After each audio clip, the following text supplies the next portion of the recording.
Today, we're going to be discussing politics, but generally we discuss issues of current events impacting on New York's Jewish community and its neighbors, as well as the state of our state, the state of our city, and the state of our nation. All that's going to come to play during our discussion today. But first, a brief word from our sponsor, or actually a word of thanks for our sponsor, that this episode is sponsored by the Free Synagogue of Flushing, serving the Reform Jewish community in Queens, New York for over a century. Visit freesynagogeflushing.org for information about their Shabbat and holiday services and weekly Sunday school and the beautiful spaces available for public rental. Once again, visit freesynagogeflushing.org. We love Free Synagogue Flushing for all that they do for us to make sure that we're able to get on the air. And today, as I said a moment ago, we're going to be talking about politics, the 2020 elections. The election itself is still, in essence, going on, counting the votes. And of course, what all of this means to us in the Jewish community, as well as us New Yorkers and as Americans. And to do so, we've brought the experts. It's my pleasure to introduce two very special guests on today's show. First, I'm going to introduce Esther Fuchs. Esther is a professor of international public affairs and political science at Columbia University in SIPA and SIPA, and the director of who'sontheballot.org, again, who'sontheballot.org, and also Jonathan Greenspun. Jonathan is the managing director of Mercury Public Affairs, a national public strategy firm. Both Esther and Jonathan are co-chairs of JCRC New York's Public Policy Committee, and they also both serve as vice presidents, as officers of our organization. Welcome, Jonathan and Esther. Thank you, Michael. Good, you both did that in unison. I'm not sure that everything that will be done here today is going to be in unison, but we're going to do our best to get as much information to our viewers as possible. I'm going to pose the first question to Jonathan. By the way, inside information, last night, both Esther and Jonathan presented to our board of directors, and Esther went first. So in this instance, I'm going to call on Jonathan first. And I think all of viewers should just get a sense live from you of what the current state of play is nationally with regard to the election, the battleground states, however you want to enter into that portal. Okay, thank you, Michael. And Esther, it's great to see you again. Thank you for this opportunity. So I'm going to, I said open up, but just go to the tab that has not been closed on my computer for the last 48 hours, and that's What's Left to Count on the New York Times. I would recommend it to all if you're curious, because it's being updated in real time. So here's where we stand. This is the current state of play. Right now, we have 5 battleground states open: Arizona, Georgia, North Carolina, Nevada, and Pennsylvania. They are all extremely close and literally getting closer by the minute. To just give you a quick snapshot, the Arizona vote has Joe Biden up by 2 points, the difference being about 68,000 votes. Georgia, we've seen an incredible tightening in the vote with the president still ahead by 0.3, a margin of about 14,765 votes. President Trump is holding on strong in North Carolina and is probably likely to win that. He's ahead by over 75,000 votes. Nevada is the closest of all the contests right now, separated by about 7,600.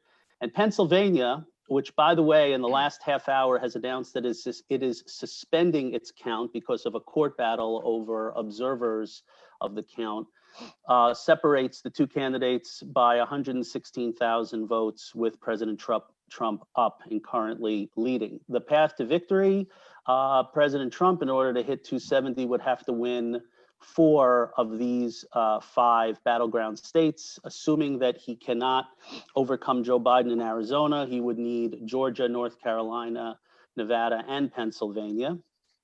If the vice president were to win Pennsylvania, it's game over.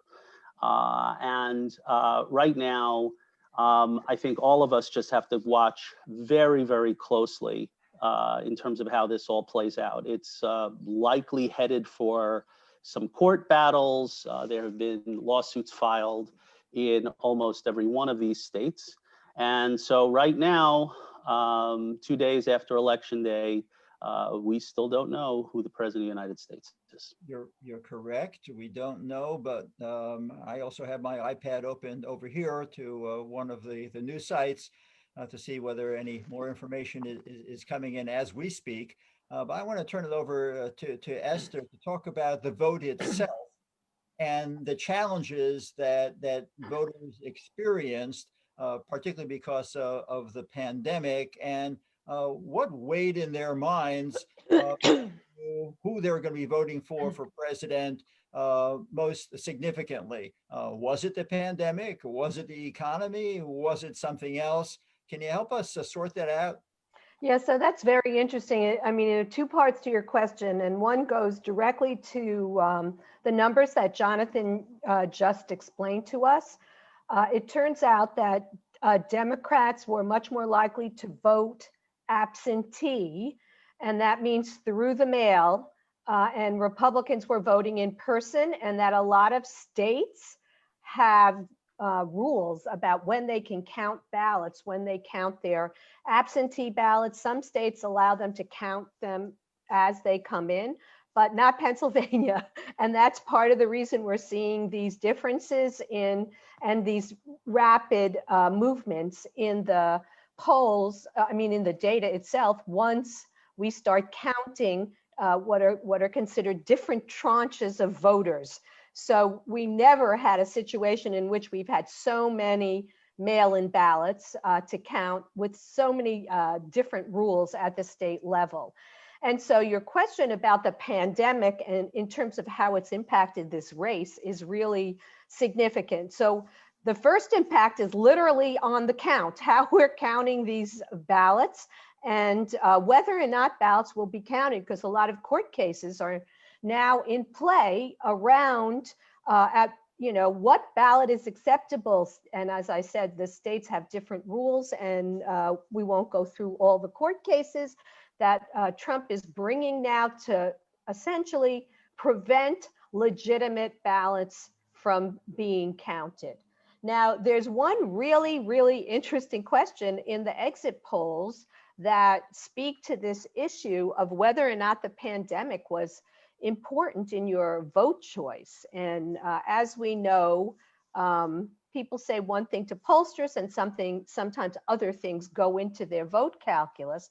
But this was, I thought, pretty interesting. In the question that asked people, what is the most important issue in your vote?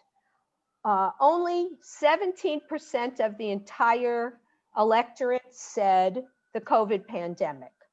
35% said the economy, which is traditional in presidential elections. Most people historically have voted on the basis of their perception of the economy. By the way, it's not actually like, what is the economy doing? It's my personal perception of how am I doing in the economy that has always been important.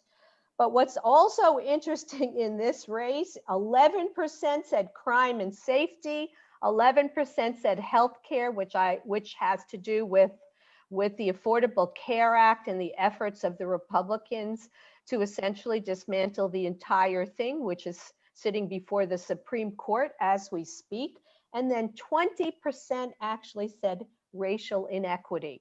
So this is different than traditional presidential elections in terms of the polling data. And the other piece of this that is very important is the difference between the Trump and Biden voters. 82% of Biden voters said the COVID pandemic was the most important issue to them. 82% of the Trump voters said the economy was the most important issue to them. And that's got to be a combination of economic performance pre-COVID, because if they were voting on the economy now, they wouldn't be voting for Trump. but they're voting on this idea that Trump's a better steward of the economy, which, by the way, remained that was the only issue that Trump polled better than Biden on consistently, which was who can handle the economy better. So this is different, but very interesting in terms of how how voters broke out. And I know Jonathan can speak to the campaign here, because Biden tried very hard to make COVID the #1 issue because he knew he could win on that. Trump actually was really working hard, to make the economy and his earlier stewardship of the economy the #1 issue. And of course, fear among voters about race relations was something that he also added into it. For Trump voters, 71% said crime and safety were important. That was part of the Trump appeal to suburban voters. When the president said Cory Booker is coming to your neighborhood, you don't have to be a rocket scientist to figure out how that dog whistle was intended to work. So finally on this, and then I'll stop, which is the more important issue, containing the virus, even if it hurts the economy, or rebuilding the economy now, even if it hurts efforts to contain the virus. That was really, really also broke down according to who you supported. 80% of Biden voters said containing the virus is now, even if it hurts the economy, is more important. 70s, this is really telling, and this, I think, is why Biden may have pulled this out, partly because of this strategy. 76% of Trump voters said rebuilding the economy is more important. But of the total electorate, 51% said containing the virus is more important, even if it hurts the economy. 51% may, in fact, be the margin of victory in the swing states. Right. For Biden. Right. No, you just even taking a look at the general vote, the differential between the two candidates is so narrow. But Jonathan, how long do you think this is going to be stretched out? Most especially because, as you mentioned, Pennsylvania has now paused its counting its election, its ballots. So are we talking about days? Are we talking about weeks? Originally, Pennsylvania was supposed to finish all of its counting sometime later today, if I remember correctly. How long is this going to go on, and what's going to happen in between? It will likely be weeks, because there are calls for recounts in Wisconsin and Michigan, which have already been called for Vice President Biden. And so in order to do those recounts, assuming the courts grant those requests, you could be looking at weeks. I mean, I don't see this being wrapped up this week. And I think that there will be the networks someone will hit 270, but I think I think this is headed for the courts, and I think we're a few weeks away. Do you think that Pennsylvania is going to hold up the process until all of these court cases are sorted out? Well, let's talk about what happened today. So the Trump campaign went to a judge to force their observers to go in and observe the count, and were granted that. The Democratic Party then turned around and is now in court right now as we speak, trying to get that reversed. And so you're going to see that play out, that attempt to have. Now in Nevada, there are observers, although some people in the Trump campaign alleged that there weren't. But you have this weird thing going on where the president 2 hours ago screamed over Twitter, "Stop stop the count. If he stopped the count, he'd lose now because he's losing. And by the way, his numbers are now down. He's now down by 12,000 in Nevada. When we started the call, he was down by 7,000. So, there's an inconsistent argument going on here with stop the count. I think what stop the count really means was stop until we get our people in to see exactly how you're counting and what you're doing. But there is a little bit of an inconsistency there. But no, we're weeks away from this. And with Pennsylvania, look, we all knew this was going to happen, right? There was going to be hundreds of thousands of paper ballots. In Georgia, they have never dealt with paper ballots, and there are still about 65,000 votes to count. So Esther is absolutely right. When you say COVID, it doesn't matter whether, by the way, there were 100,000 COVID cases in a single day yesterday. 100,000 COVID cases yesterday in the United States. So COVID, it's always lurking in the background. Mm-hmm. It's always there because COVID forced all those paper ballots. COVID forced boards of election throughout the country to have to deal with something that they've never dealt before. So whether the voter says it was the most important thing, it's playing out right now. It's absolutely playing out in an very, very prominent way. So Esther, do you want to? Can I just add something to what Jonathan said? And I have a feeling we're going to agree a lot, Michael, which we usually do actually. Which is about these court cases.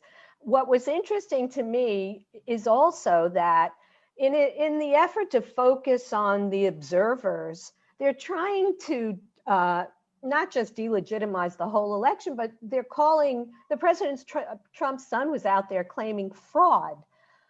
No one is really able to show that these ballots are fraudulent, okay? These are legitimate ballots that were cast by people. They may have a problem with the process and feel that the observers weren't let in and can't look at them close enough or whatever. But the ballots themselves are not fraudulent. So to talk about fraud in a legal sense is really not going to hold up in court. I've been talking to a number of election lawyers about this issue, and they pointed this out to me. So, and the margins to flip a state, you really have to have very tight margins. The likelihood of finding errors in the ballots themselves for 50,000 or 100,000 votes, or even 25,000 is really close to zero. When you can flip a result, it's really like when you're talking about 100 ballots or 200 ballots, and nothing is going to be that close once they finish the count. All right, so I want to leave this in limbo since none of us are going to resolve the presidential election. Let's take one step down, or actually shifting across to the legislative branch from the executive branch. And let's talk a little bit about the United States Senate. So, Jonathan, where do we stand now with the Senate vote? Well, just to piggyback off the last conversation, the Senate is affected by this fluctuation in certain states. Look, let's take a look at Georgia, right? So in the Perdue Ossoff race, remember, there's a threshold of 50%. So as they're opening up ballots in Georgia and counting, if Perdue were to dip below he was just at 50%, right? All right, he's just there. He's right there. But as we open up those, as I said, 65,000 ballots, the question is, does he dip below 50? If he does, then you're looking at a runoff in January, along with the other race in Georgia, the Kelly Loeffler, Raphael Warnock race.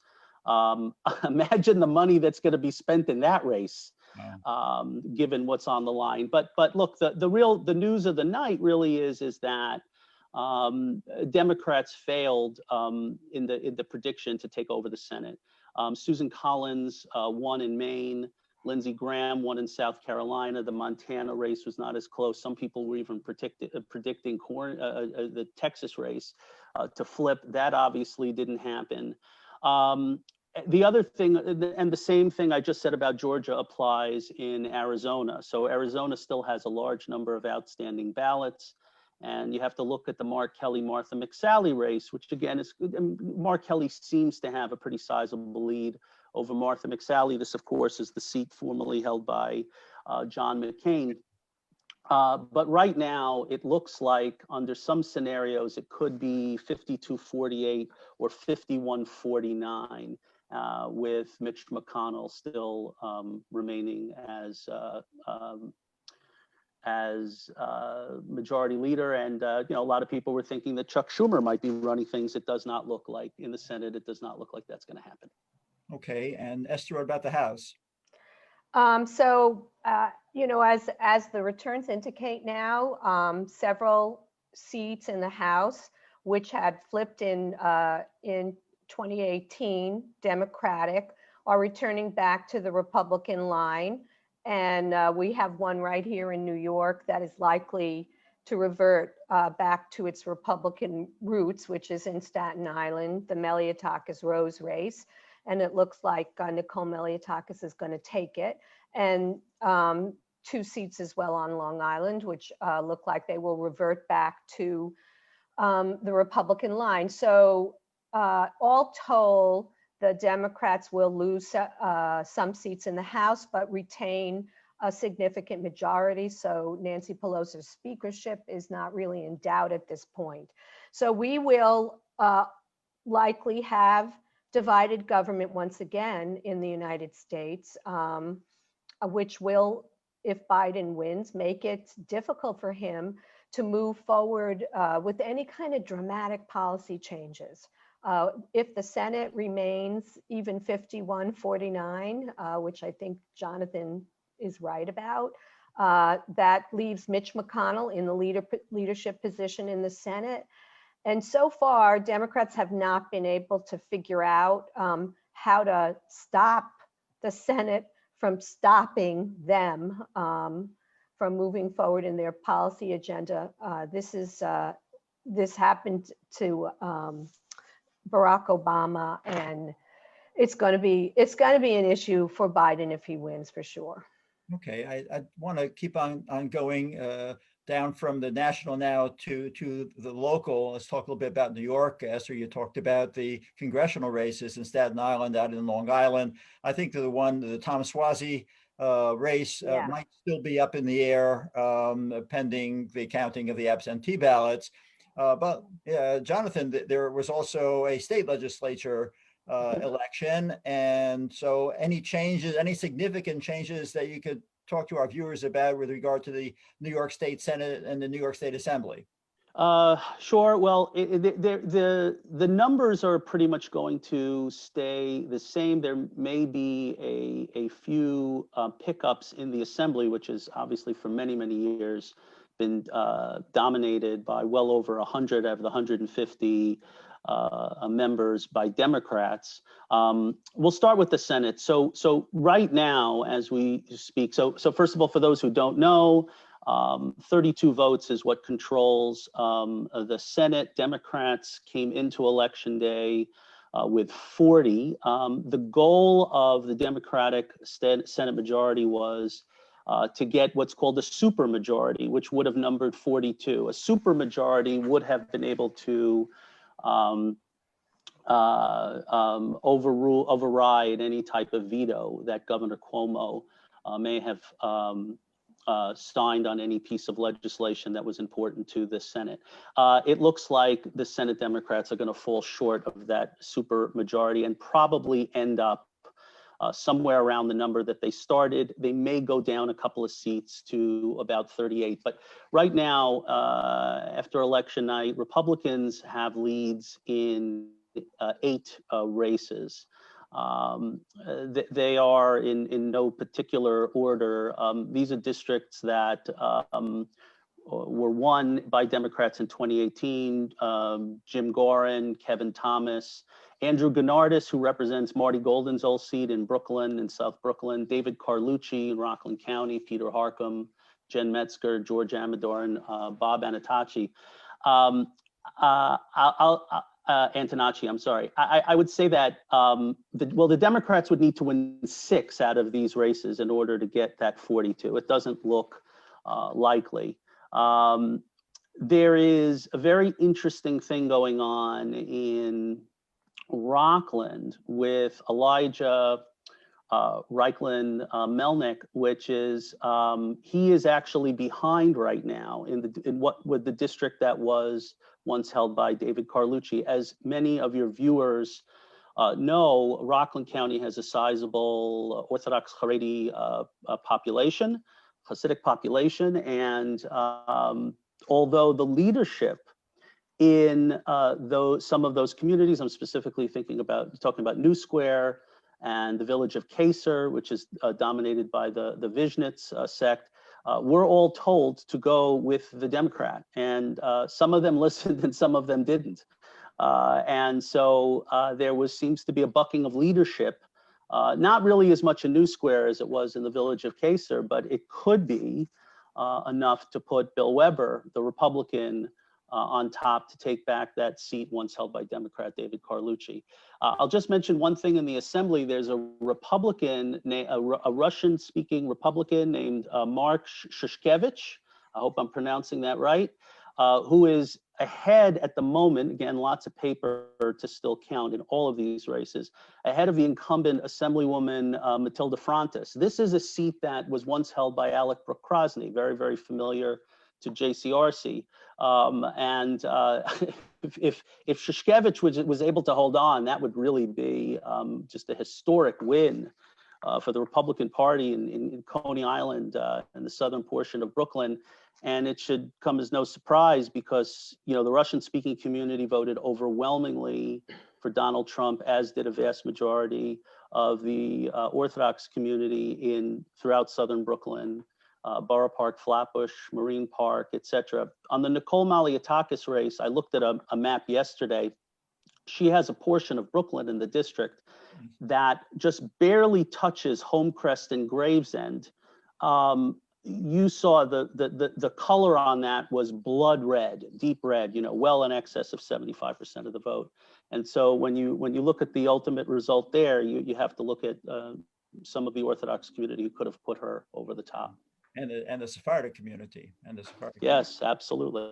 So you opened the door. I'm going to ask us, Esther, to walk through it in regard to the Orthodox community. But before we even get to that, let's just talk about, again, looking at all of the races, and particularly at the top in the presidential race of the vote of the Jewish community as a whole. So we've been dealing with this up to now, more or less, as Americans. Let's talk now more as American Jews or as Jewish Americans. So Esther, what do we know about the Jewish vote?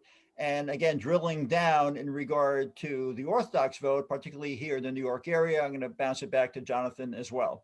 So Esther? Yeah, so one thing to bear in mind that we all know is the Jewish community is not monolithic in any way. And Jonathan just alluded to that in talking about the different religious sects, but also even ethnic groups within the Jewish community. And of course, within politics, they're not monolithic either. They have traditionally and historically been strong supporters of Democratic candidates in presidential races since polling has begun. And they continue to show strong support for the Democratic candidate. There are, I guess, 2 exit polls out now. The J Street poll is showing Jewish support for Biden at 77% and Trump support 21%. Other polls are showing, less than that. It's a margin of error, I'm sure, of at least 5%, so that would make sense. Probably downwards of 71%. As was reflected in earlier polls, Biden only had, pre-election polls, had about 68% of the Jewish community. That's actually a slight lower number than Hillary Clinton received, or that most Democratic candidates have received in general, including Barack Obama and certainly Bill Clinton. So there's obviously something going on here that's slightly different. However, you know, Jews are 2% of the national electorate. We like to say we punch above our weight, and we do. We turn out in large numbers as opposed to other groups in the population, other religious groups, other ethnic groups. We are a very high turnout group. And the issues that motivate us in elections, you know, really do vary across the board and vary by group. And I think that the data on this are, you know, insufficient in the sense that what's articulated in polls is not always really what's motivating people. But, you know, Israel is obviously an important issue for both the left and the right in the Jewish community. Taxes are important. Race relations are important in the Tikkun Olam world. Social justice is important. And of course, the economy is important to Jews, just like it is every other group of voters. And now COVID-19 and the handling of the pandemic. Critically, where Jewish votes seem to matter the most, obviously in New York, but New York is a dark blue state. So the Orthodox and Russians who have voted for Trump don't have a significant impact on the national election in New York State as a consequence of essentially being diluted by a larger blue wave. In Florida, there's an estimate of 400,000 Jewish voters, and as we know, Trump did take Florida. From what I've seen, he did not take the Jewish vote.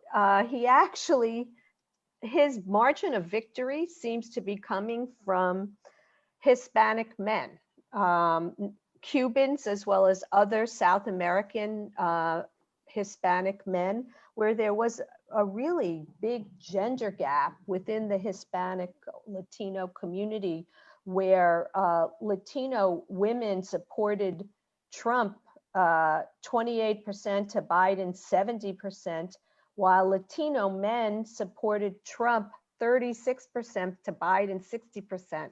You know, in close races, that's important numbers. So, you know, we like to think as Jewish voters that we have an important impact. I think we do by the fact that we turn out. Our impact is much more important, however, in what Jonathan was talking about, state and local races, particularly in districts where representation is district-based, and we concentrate, particularly the Orthodox, concentrate in geographic areas. That works well in voting if they vote as a block. I was really struck by something that Jonathan said, and I think it's important to call it out, which was this idea that the leadership in the Hasidic community for the state races said vote for the Democrat, but a lot of people voted for the Republican, and you can see it in the turnout.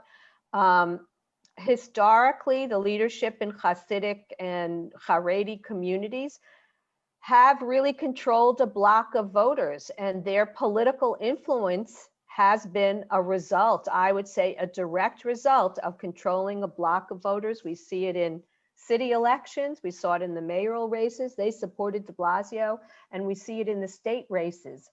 To the extent that doesn't happen, you know, in a way, it's great for individual voting. People are making up their own minds, but in terms of influence that the community will have, the leadership in the Hasidic and Hispanic community understood that the Democrats are keeping control of the state house. They wanted to support a Democrat to keep their influence intact. To the extent the representatives view this as a throwaway vote, which is to say that they can't have a predictable vote here, they will be less inclined to deal with this as a group and look at their issues as something that they want to really go to the mat on. And there have been, as we know, a lot of controversial issues hitting both the state as well as the city around the Orthodox community in New York. Right. So Jonathan, let's go back to the Orthodox community in New York City proper, and your analysis of that vote, and also importantly, the dovetailing of the Haredi orientation politically and the role as an example that we at JCRC play of uniting communities and trying to keep our Jewish community as intact as possible. Okay, so when all the votes are counted, there is no doubt in my mind that Donald Trump will have received more votes from the Orthodox community in this presidential election than any other previous Republican president, even dwarfing what Ronald Reagan got out of the Jewish community in 1984. That's There's in just no doubt. What? New York. In New York. In New York. You will also find those trends, I am sure, in to the population that lives in Miami-Dade, Broward, and Palm Beach, right? There are certainly sizable, but nothing close to what we'll call non-Orthodox populations are in some of those areas. But there is no doubt, and we're seeing it, as I just said earlier, play out, favoring certain candidates like Nicole Malliotakis, like potentially the Frontis race in the Assembly. There's another look. Anna Kaplan, who is Jewish, she is of Persian descent. She ran against a former, this is in Long Island, Nassau County. She ran against a former police commissioner from Port Washington. She's going to win that race, but there's only 3,000 votes separating the two, and she probably had 10 times as much money as this candidate. Why does that happen? There is a sizable number of the Persian community who came out and voted for Donald Trump. So Ellen Jaffe in Rockland County, who has had terrible relationships with the Haredi constituencies that represent, is currently behind. Of course, we don't determine national elections, but we can play roles in elections, and we are playing potentially dispositive roles in local races. And it has been a while before we've seen, since we've seen that. And I think we need to acknowledge that. What does it mean, Michael, for us in the community relations business, right? The J, the C, and the R are the most important letters, right? It's the Jewish, it's the community, and it's the relations.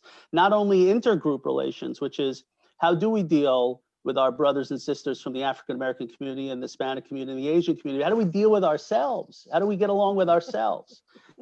And what you're seeing right now is no different than what we're seeing on every single map that we take a look at, every time we turn on the cable, which is a country that sort of, looks really red and really blue. And that's what we are right now. And it's going to take those in the community relations business, those like you, those like others in the JCRC, the board, the staff.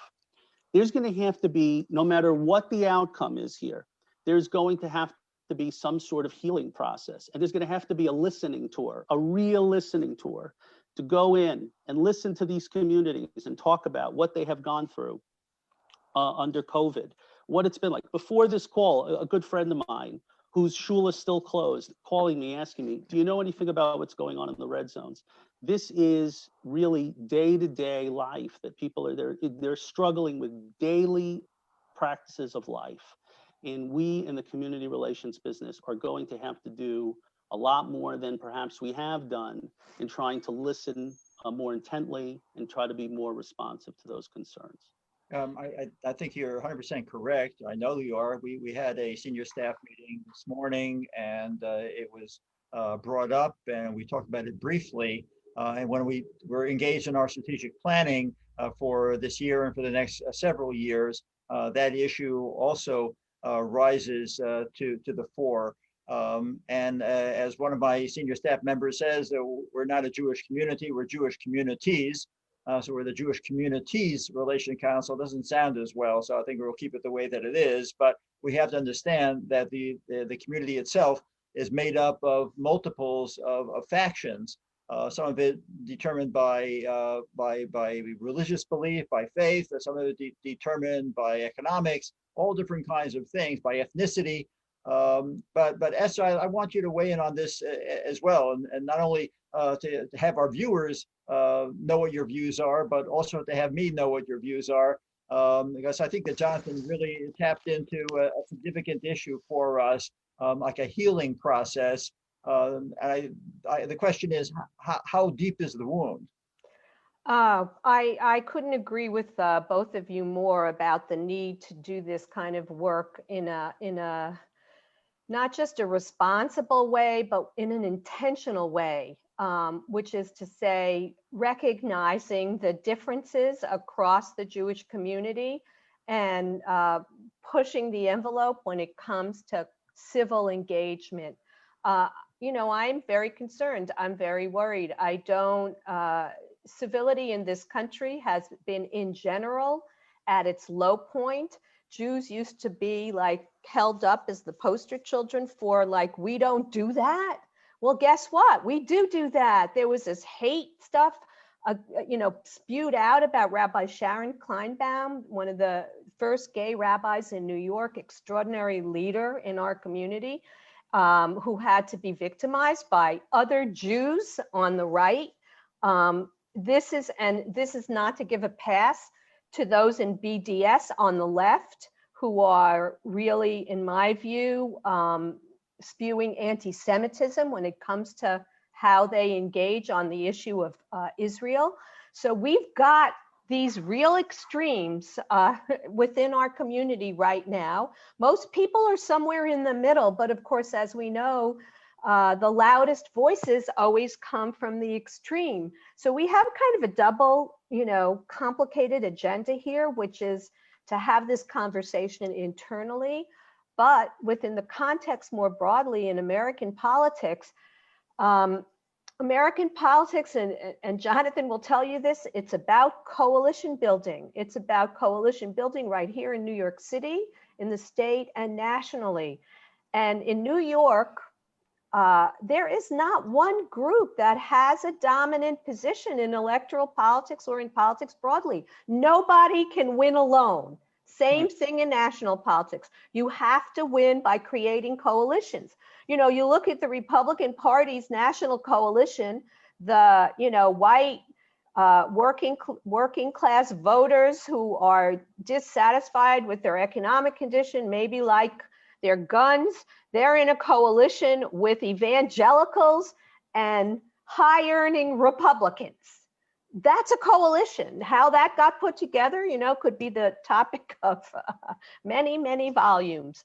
Yeah. But we have to figure that out. We have to figure out what we have in common within our community as well as across communities, and not just what divides us. And we're very focused in this election on what divides us. That was the president's agenda. That's how he ran his campaign. Frankly, it's easier, as Jonathan will tell you, to run negative campaigns than to talk to people about what they have in common. And Biden tried to do it, I think, but it's hard. Well, we're not going to go into it deeply, but I don't want to miss the opportunity to at least put this issue on the table, Jonathan. And that's we have citywide and city council races coming up in a year. Going back to the point that you're both making and that Esther just really underscored in regard to coalition building, I think that the divisions internal to us in the Jewish community, let alone in New York society as a whole, will play out in many different ways as we're looking at the mayoral candidates, city controller candidates, and the city council candidates, and who the next speaker of the city council is going to be. Well, Michael, it's not a year, it's 7 months, because the primary is going to be, I think, June 22nd. So we're right there. And the narrative, by the way, locally is going to shift significantly to those races. So we've already established, I think, that there are pockets of the city where Orthodox, Haredi, Hasidic Jews reside, and they have voted red in this election. Now the question is, when you overlay that into a mayoral primary, how does that factor in? So I think that I'd have a really hard time believing that the politics can just pivot and say, well, that was presidential and this is mayoral. I don't really see that happening. And so, you know, the real question is which of the mayoral candidates are really going to be able to go in there with eyes wide open and realistically just say, okay, how do I win this block of votes that voted for President Trump? Now, there are probably people saying, but wait a minute, this guy doesn't know what he's talking about because elections happened in November and you're talking about June in a primary. Why don't we just wait until November? Well, unless I don't know anything about what I do for a living, okay, which is possible, the next mayor is going to be chosen in June. I mean, I'm going to have great grandchildren by the time there's another Republican mayor of this city. The enrollment alone, I mean, the enrollment alone, the Republican registration has just been eviscerated. It's 6-1 now, going up to 7-1. It's not even close. We've come a long day when Esther and I, you know, worked for Mike Bloomberg, and it was 20 years of Giuliani and Bloomberg, but those are like well in our rearview mirror, like it just doesn't exist anymore. And so we have to really look at what this means, what the wake of this election means going forward. And again, I think that it's going to be a very close. We have ranked choice coming up right now, and where second choice is almost as important as first in terms of who your second choice is. And so, if you're any of the mayoral candidates, you're going to have a really tough time just sort of staking your claim as someone who is very much left and progressive in a way that discounts this influential voting bloc. Thank you for that. And I don't want to end this conversation without at least mentioning one word, which I don't think has been mentioned yet, and that word is Israel. I mentioned it as an issue that people vote on. Okay, it's mentioned once, and we're going to talk about that for a few minutes as well, because let's hypothesize that Joe Biden is going to win the presidency, because if Trump wins re-election, we know that his relationship with Israel, and particularly with Prime Minister Netanyahu, has been very close and very warm. But what happens if there's going to be a Joe Biden as president?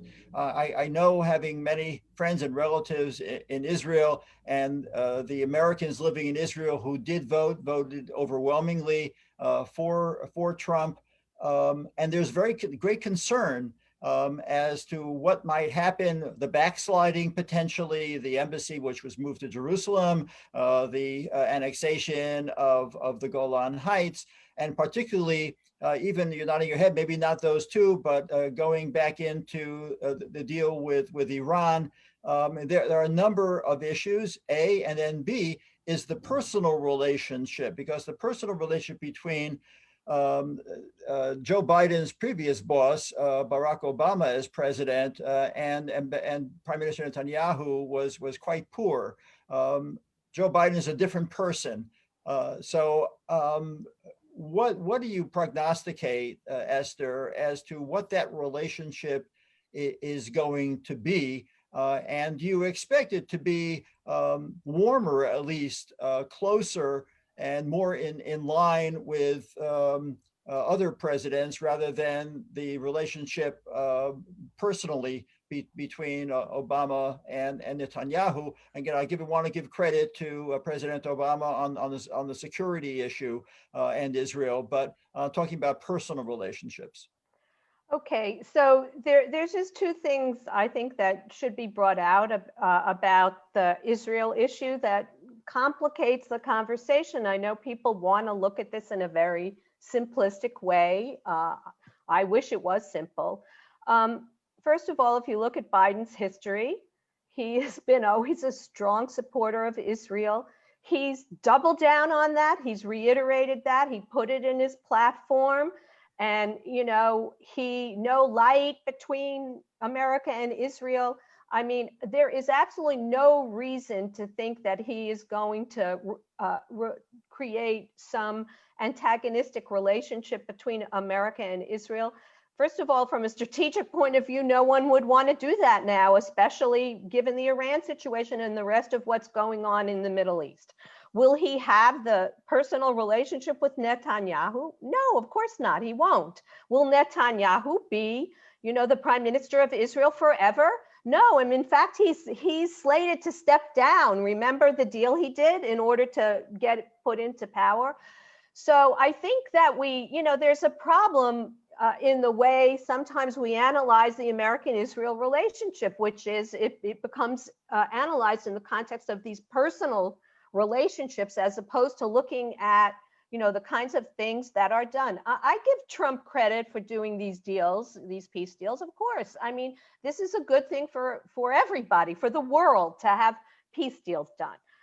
Having said that, I think that he's set back the prospects of long-term peace with the Palestinians dramatically in a way that so has Netanyahu. So will Biden take a different approach to trying to bring peace between Israel and the Palestinians? Yes, supports a two-state solution. Most Israelis still support a two-state solution. Most Palestinians still support a two-state solution. It's not obvious to me what else is out there if we really are serious about peace. It's, always the devil in the details. So I don't expect, I want to be affirmative about it. If Biden wins, I expect him to be a strong supporter of the security of the state of Israel under any circumstance. Beyond that, and also in terms of aid, there will continue to be the same level of aid. He said that as well. And Obama did that. He did the Iron Dome. People forget that. This is one of the most important security initiatives that were funded by the United States and partnered with Israel on. So I don't expect this to change. What of course will be different is the relationship with Netanyahu. Netanyahu is not Israel. He is just like Trump is not the United States, just like Obama wasn't the United States. At certain moments in time, they are the duly elected representatives. This changes. We have to have a longer structural relationship that goes beyond individual personalities and preferences. And the one thing I would say is that, part of Trump's agenda around Israel had to do with his evangelical base. And so Orthodox Jews should be thinking about what that really means. What is the agenda of evangelicals around Israel? It's the Battle of Armageddon. I went to yeshiva. I know this as well as everybody else. And so for my money, that's not a long-term solution for the state of Israel. And thank you, Esther. Jonathan, do you want to weigh in on this? Well, a couple of things. It's interesting because when all is said and done, one thing that Democratic primary voters should take pride in is that they chose Joe Biden. I think that if this would have been a very different outcome had the nominee been Elizabeth Warren or Bernie Sanders, for sure. I think Joe Biden, assuming that he can pull this off, has to really look at this electorate and say, okay, what have the people really said? And I don't think that there's any mandate to sort of take policies, Israel included, in any radically different directions. Having said all that, I think the tough thing is that, look, we all have friends in our lives, and those friendships have different levels of closeness. And I think for a lot of people in the Jewish community, they feel that Trump has been, as we say in the business, Michael, lifnei mishurat hadin. He went beyond the call of din. A lot of people didn't like this, but at the convention, you had Mike Pompeo there from Jerusalem, making an announcement. There are a lot of people who love Israel and think that that was wonderful. And they do look at these deals, which even Tom Friedman have said have been historic and need to be commended. And they look at the embassy, which presidents have talked about for years, and he finally did. And they look, I think one notable difference is going to be the approach to the settlements, which I know people, I'm sure Esther, I know has very strong feelings on. But, just the other day, Ariel seemed to have gotten exempted from, the settlement known as Ariel. There are a lot of people in our community who are standing there, and they're literally standing up and giving from their own homes on their Zoom calls, standing ovations to this president and his administration for doing this. you're never going to see that. And we can have arguments for the next hour as to whether or not any one president should be that far out there on Israel, because as we know, it's like a rubber band. Harder you pull it, the harder it snaps back. And so there's an action reaction thing here that, you know, I know that a lot of people out there on this Zoom call are very, very concerned about. Perhaps they have reasons to be concerned. And we really have to see. The one thing that I again take credit, that I take relief in, is that the nominee was not someone like a Bernie Sanders or even an Elizabeth Warren, who would have had a very, very, very different approach to the U.S.-Israel relationship. Thank you. I agree with you, which is why I work for Michael Bloomberg for the nomination. We did. We both did. Yeah. Before we wrap up, because we're running out of time, I want to give one more thanks to our wonderful sponsor, and then give each one of you a chance for a last word. So first, a thanks to our sponsor, the Free Synagogue of Flushing, serving the Reformed Jewish community in Queens, New York, which is, if I remember correctly, Esther's home base, Queens, New York, am I right? Bayside, yep. Bayside. So visit freesynagogeflushing.org in Flushing to learn about a wide array of programming, and their beautiful sanctuary, social hall, and meditation garden are available for rent. Visit freesynagogeflushing.org to learn about their Shabbat and services and their weekly Sunday school. Once again, freesynagogeflushing.org. And I cannot conclude without a shout out to our board member, their president, Ed Schauder, to their executive director and cantor, Alan Brava, a wonderful friend, and to their new rabbi, Rabbi Jeffrey Gale. Thank you so much, Free Synagogue, for your extraordinary generosity.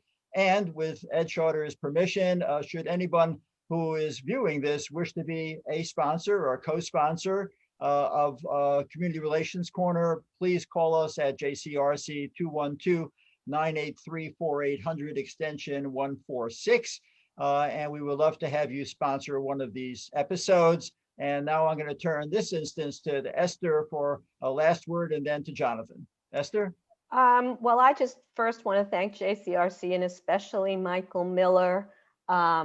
I've been on the board quite some time. My motivation has been really determined by Michael Miller's leadership, his extraordinary capacity to bring this divergent, eclectic, amazing Jewish community of Greater New York together in these kinds of conversations. These are difficult conversations. We all have strong feelings. There is a lot of misinformation out there that people need to be careful about. And what JCRC is doing in this conversation is really trying to bring to bear as much as possible the facts on the ground, so you all can make your decisions in an informed way. I am heartened by the participation of the Jewish community and of Americans more broadly in this democratic process. We're lucky to have a democracy in this country, and we're lucky to have Jewish Community Relations Council in New York to help us engage in a responsible and effective way. So thank you, Michael. Thank you, Esther. Jonathan? Thank you as well, Michael and Esther, for this opportunity. I guess Thanks, Jonathan. No worries. I guess my parting thought is, you know, before we head into next year, January 20th, when one of these two is going to raise their right hand and take the oath of office, the work needs to start immediately. It's going to be a very rough November, December, and January in this country. My hope and my prayer is that no matter what the outcome, we as a country can really come together. It's not going to be easy. There are forces, and I think social media, which we're on right now, and thank you, Facebook, but there are tools out there that are almost designed to divide us. They are dividing us. I don't want to get too philosophical, but Esther said what Esther said earlier is right. There has been a complete erosion in epistemology. We don't know what's real anymore. We don't know what facts are anymore. And that is a very, very dangerous place to be. And my hope is that no matter who emerges from this election, that we can all come together and heal. And the healing begins by listening. We need to start listening to people we disagree with. And hopefully we get there. Thank you so much, Jonathan, to you, to Esther.